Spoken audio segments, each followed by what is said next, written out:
Praise the Lord. आज church of Calvary में मैं गया था और आज का टॉपिक बहुत ही इंटरेस्टिंग था और वो ये पक्षियों के बारे में बताया गया, पंछियों के बारे में। तो इसमें ये बताया कि सबसे पहले जो वर्शिप हम करते हैं ना, वर्शिप पूरे खुले मतलब मन से करना चाहिए, नाच गाना करके भी करना चाहिए। और चर्च में स्टार्टिंग तो वर्शिप से ही होता है, तो हमें ठीक टाइम से पहुंचना चाहिए चर्च को और वर्शिप में शामिल होना चाहिए। और वर्शिप करने से हमारा मन का जो ड्राइनेस है वो निकल जाता है। और बहुत सारे पंछियों के बारे में बताया गया। सबसे पहले तो ईगल। ईगल मतलब उत्कृष्ट पक्षी, उड़िया में उत्कृष्ट बताया गया, हिंदी में शायद बाज है।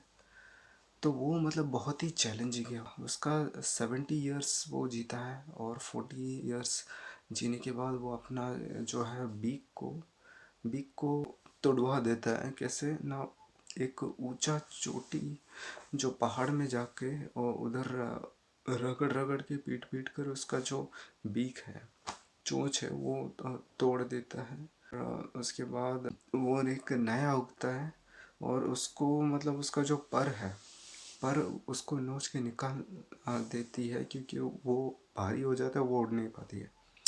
तो ये मतलब लाइफ के लिए चैलेंज हमको दर्शाता है कि कैसे लाइफ में चैलेंज आते हैं उसके, और फिर भी वो मतलब ये सब करता है। और अगर नहीं ये करेगा ना तो वो भारी हो जाएगा और वो उड़ नहीं पाएगा। तो उसके लिए ये करना ज़रूरी है। तो हमें इससे सीख लेना चाहिए कि हमें भी कुछ करना चाहिए। तो बास के बारे में कुछ 5-6 चीज़ें बताई गई हैं जो हमें सीखना चाहिए, और वो पवित्र बाइबल से जुड़ा हुआ है। जैसे एक बाज कभी दूसरे पंछियों के साथ नहीं उड़ता, तो इसका मतलब ये है कि हमें जो नेगेटिव लोगों के साथ नहीं रहना है। और बास का फोकस बहुत अच्छा है। तो वो जब शिकार करता है तो एक ही मतलब उस टारगेट पे ही फोकस रहता है और किसी और पे उधर ध्यान नहीं जाता। और वो मतलब उसका वो चैलेंज को इनवाइट करता है, वो चैलेंज लेता है।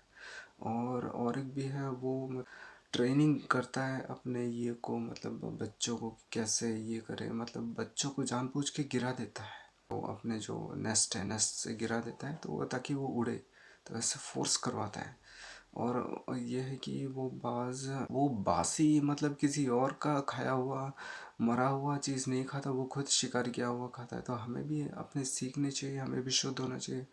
और एक रैवन के बारे में बताया गया। वो रैवन जो है, नोआ ने पहले उसे भेजा था, वो मतलब पानी लैंड करने के लिए सेफ जगह है कि नहीं, तो वो जाके फिर से आया नहीं रेवन।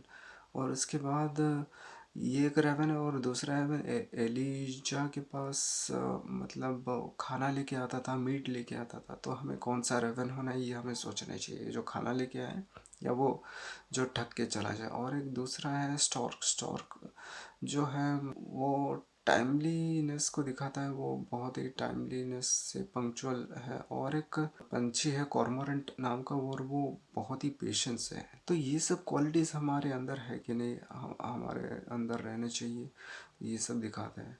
तो बहुत इंटरेस्टिंग था, तो बस ये सब बताया गया। Thank you.